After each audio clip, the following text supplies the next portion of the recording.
Hello, everybody. This is Shri. Welcome back to my YouTube channel, Vedic Living. Today, I'm going to talk to you about something that it's one of the biggest things that's happening in the sky this year. It is the movement of the nodes, Rahu and Ketu. So, as you know, Rahu and Ketu have been in Scorpio Taurus axis for almost 18 months. It's towards the end of 18-month period right now, and everybody's been waiting for this movement back into the next signs, Aries and Libra. So what does that mean? What is Rahu and Ketu, and how does this whole thing work, right? That's what we are going to talk about.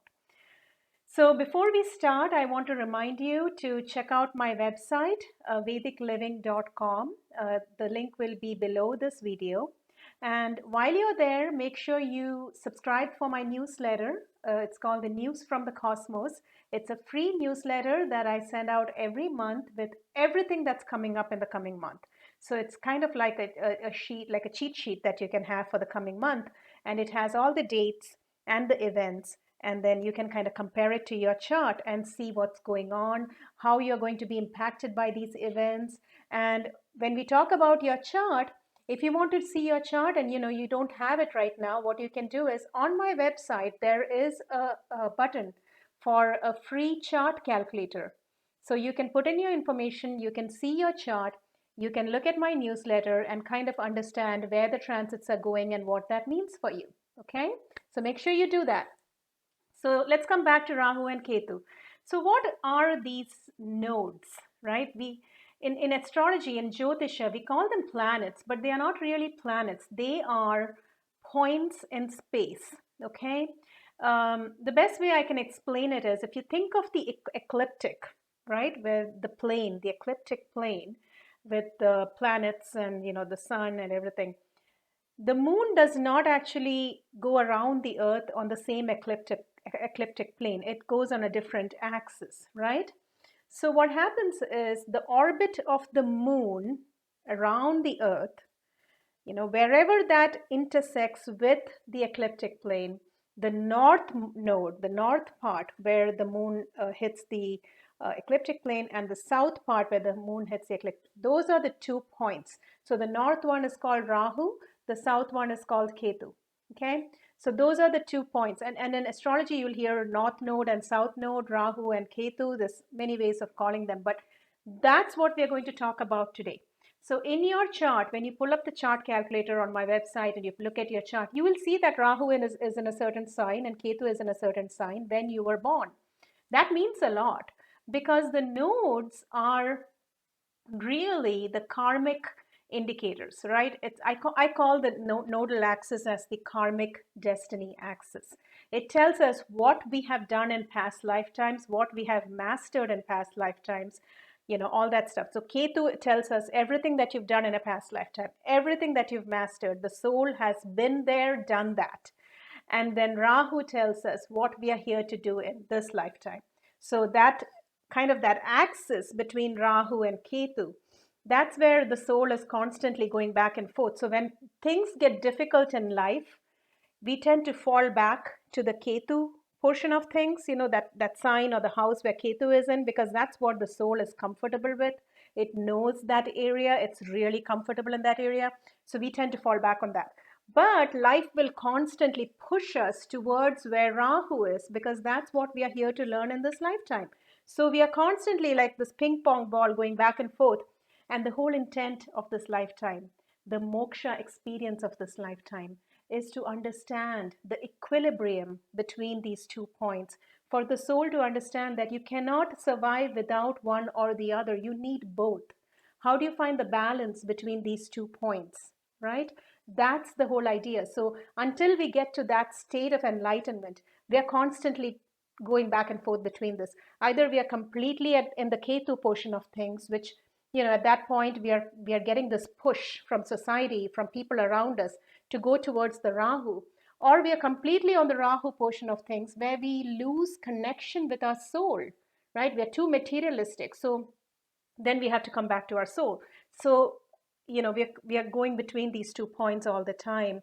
And the idea of this lifetime of human existence is to understand the balance between these two. Okay, so look at your chart, look at where Rahu and Ketu is, and you can kind of glean that from that. But I do the karmic destiny reading, which tells a lot about what you have done in past lifetimes and what you're here to do in this lifetime. But you can always look at your chart and kind of find that out too. Just look at where Rahu and Ketu are positioned, which signs and which houses, and that'll tell you a lot about it.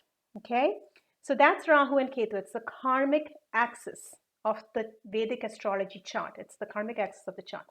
Now, in the sky, Rahu and Ketu, when they transit, they take around 18 and a half years to go through the entire zodiac. Okay, they are constantly going, and they go backwards. They move backwards, right? So they don't move forwards like the other planets. So Rahu can move from Taurus to Aries to Pisces, while Ketu goes like it's exactly 180 degrees across from it. So while Rahu is going from Taurus to Aries to Pisces, Ketu is going from Scorpio to Libra to Virgo. It's going like that. It's like this wheel that's turning, right? So in 2019, the nodes were in Gemini, Sagittarius. Okay. And I know you guys have seen all the videos from back then. And I think I made a video too when coronavirus came around about how when Rahu is in Ardra and Ketu is in Mula, every 18 and a half years, something big happens. That's transformational for human society. It's huge, right? So in 2019, when Rahu was in Gemini, and especially, remember, yes, the sign is important, but within the sign, which nakshatra is it in? When Rahu was in Ardra and Ketu was in Mula, that's when the pandemic happened, right? The whole thing came about. 18 and a half years before that, when the nodes were in those exact same positions, was 9/11. 18 and a half years before that, when again the nodes were in the same position, was the AIDS virus. And then if you keep going backwards, you're going to keep seeing the same trend, the JFK assassination, the influenza virus, and the plague, and all of that. I mean, it's like I did that whole video, if you remember, if you can go back and look, where I talked about how every 18 and a half years this is repeated. So in 2019, this happened, right? The pandemic happened and the whole society was in chaos. The stock market fell, and a lot of changes came out of that. We don't realize how much our society has changed since then. Okay. And then the nodes moved after, they're in a sign for a year and a half, for 18 months. So they moved from that axis to the Taurus and Scorpio axis, Rahu in Taurus and Ketu in Scorpio. When was this? Around 2020 September. Okay. So that happened. And when that happened, a lot of people, we were like, okay, something's going to shift now. And it did. That's when the vaccine came out, right? And then all the things with travel restrictions and all of that came out around that time frame. That's been going on for 18 months now, okay? Now, after 18 months, the nodes are again shifting. Rahu is going to move into the next sign over, which is Aries. Ketu is going to move into the next sign over, which is Libra. This is huge. Okay, everybody has been waiting for this. March 16th of 2022 is when the nodes are changing signs. You will feel that change in your life too, to some extent, because when you look at your chart, Aries and Libra are certain houses in your chart. So that's the area you will feel that pull or a change or kind of something going on, okay? Because that's a shift that's going to happen for the next 18 months. So March 16th till November 2023, the nodes are going to be Rahu in Aries and Ketu in Libra, okay? That's what's going to happen. Now, what does this mean? Rahu in Aries. Last time Rahu was there, technology was huge, right? I mean, there were so many inventions, so many discoveries. Why? Why does that happen? Because Aries is the first sign of the zodiac. It's the pioneer. Okay? It's synonymous with discoveries and inventions and new technologies and new things. And it's even more so because the planet Uranus is in Aries. It's been there in Aries for a while. So while Rahu comes into Aries, it's going to intersect with Uranus in Aries. Huge. Uranus rules technology. It rules space exploration. It rules UFOs. It rules aliens. It rules everything that has to do with sudden, unexpected changes. It rules earthquakes, earth changes, tsunamis, floods. All of that is ruled by Uranus. And now Rahu is coming into that sign to magnify things. Remember, Rahu always magnifies, right? So, what does Aries stand for? Impulsive actions, sudden events. It's a cardinal sign. Okay, it's all about moving forward, pushing forward. You're doing things. You're this rapid change going on around the world. New discoveries, new inventions. Look out for all of that in the coming years, especially in the month of August 2022, when there is a monumental conjunction happening in the sky. Rahu is going to intersect with Uranus, and it's going to intersect with Mars. Mars is always the trigger planet. Whenever Mars comes into the sign and triggers a certain conjunction that's already kind of going on, it's like a boom, right? Something big happens. So the month of August is going to be huge for all these areas. Okay, it's going to be a big event. And then if you think about, of course, the whole sign is 30 degrees, but think about the nakshatras. Remember last time when COVID virus happened or coronavirus happened, the pandemic happened, it was actually triggered by the nakshatras, Mula and Ardra, right? So think about nakshatras. What does the nakshatras in Aries mean for Rahu, right? Kritika, Rahu will first, remember it's moving backwards. So it's first going to hit Kritika, okay? So Kritika, Rahu will be in Kritika till July 12th. And Kritika is ruled by the sun. So it's going to be all about government. It's the knife, right? The symbology of Kritika is the blade, the knife. So everything about Kritika is going to be sudden changes, sudden, like those surgical kind of changes that happen, right? It's like quick, impactful changes to society, something to do with government because it's ruled by the sun. And, Kritika is also, it's also the flame. So, that there can be something to do with the flame. And, the fact that Rahu in Kritika is actually a warrior nakshatra. It's called the warrior nakshatra. I'm going to make a video on Kritika nakshatra next. So you can hear everything about that nakshatra in that video. But it's the warrior nakshatra because the deity is Kartikeya, right? The warrior god. So it's all about wars and military and quick impulsive action, all of that. And then after that, on July 12th, Rahu will move backwards from Kritika and cross over into Bharani. Birth, new things happening, new beginnings. It rules the symbology is uterus. It's ruled by Venus. So it's a softer planet, but nothing about Bharani is really soft. It does bring a huge change in the sense that a new birth. So you will see new changes in society, new things going on. Like it's not new to us, right? I mean, the past 2 years we've been dealing with this. So it's pretty much the same thing. But I think, the fact that the overall energy is of Aries, I feel like these new changes that are going to come up are to do with new inventions and new discoveries, new things new technology that could be released, right?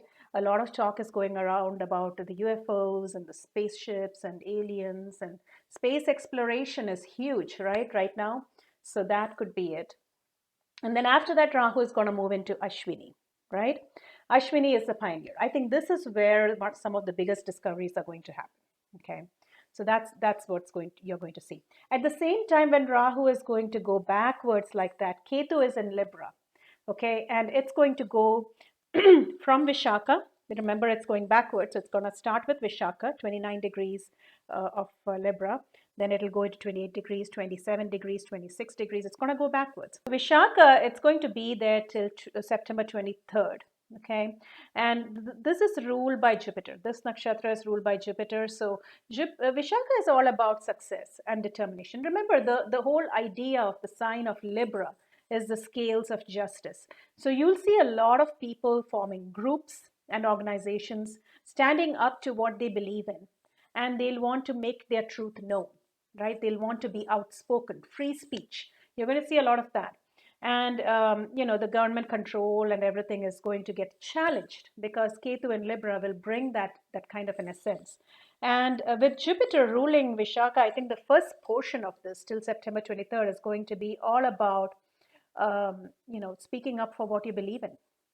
Okay, and it'll be success and determination and wanting to win the battle, right? That's what you are going to see. And then after that, it's going to go into Swati on September 23rd, and I think this is pretty um, you know difficult, this time frame, because on September 23rd, when it goes into Swati, Ketu goes into Swati nakshatra. That's ruled by Rahu. So whenever the nodes go into a nakshatra that's ruled by Rahu or Ketu, that's always a little difficult. And remember, the whole pandemic happened when the nodes were in Mula and Ardra, which is also ruled by Rahu and Ketu. So that's kind of the same energy we are seeing here, right? Ashwini is ruled by Ketu, and here you have, so Rahu will be in Ashwini at some point, and then you have Ketu in Swati, which is ruled by Rahu. So that can be difficult, that time frame. So right after September 23rd. And then August 2022, while this whole transit is going on, that big conjunction that I talked about is going to happen, right? Rahu is going to conjunct Uranus, and then Mars is going to come along as a trigger planet. Now, that is major unexpected events. Think about what all these three energies stand for, right? Rahu stands for foreign lands and foreign people and foreign currency and foreign exchange. And, Rahu also stands for anything that's huge, right? I mean, it just magnifies the current energy of Uranus and Mars. Uranus stands for earthquakes and floods and tsunamis. So this is happening in August, right? So remember that. Uranus also rules airplanes, aircrafts and such. On the positive side, it does rule technology and discoveries and huge inventions, and all of that's going to come out. And Mars rules real estate. So you'll see some huge changes in the real estate market in the month of August. Okay, and remember, everything that happens is, it's like a precursor for a transformation. And that big event that's going to happen in August is going to then kind of spin off into all of the new things that's going to happen in society, new rules, new regulation, new transformation. So it can be a volatile time. So the end of July till the first week of August, first or second week of August, is when that energy will last. So that's something to watch for this year. Okay, it's one of the biggest things that's happening, other than Jupiter Neptune conjunction, which I will make a video about, which I'm very excited about, that conjunction too. That's another big one that's happening this year. So we'll talk about that in another video. So that's what is happening. Now, this is all in the world, right? Now, what's happening in your personal chart or in the world leaders' charts? Anybody who has planets in the Aries and Libra axis, those are going to get activated. The areas, the signs that those planets rule is going to get activated. The houses that Aries and Libra represent is going to get activated. Okay, for example, if Libra is your first house, Aries is your seventh house, everything is going to be about relationships, right? If Libra is your fifth house and Aries is your 11th house, then everything's going to be about children, right? And friends.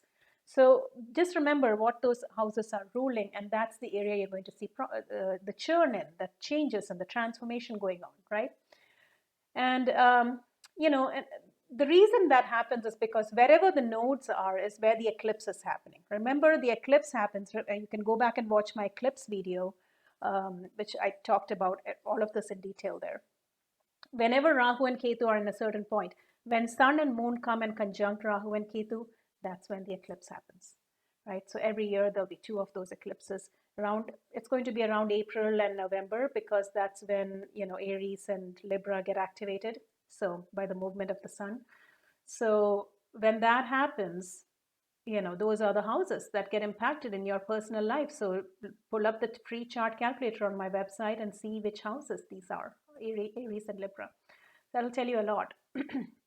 So, and then as we go forward, like when I make my monthly predictions, I will talk about which world leaders and which countries are having more impact, from these transits, because we have to go a little deeper and dive deep and look at people's charts and really kind of connect it to individual charts to see that. So that I will talk about in my detailed monthly predictions.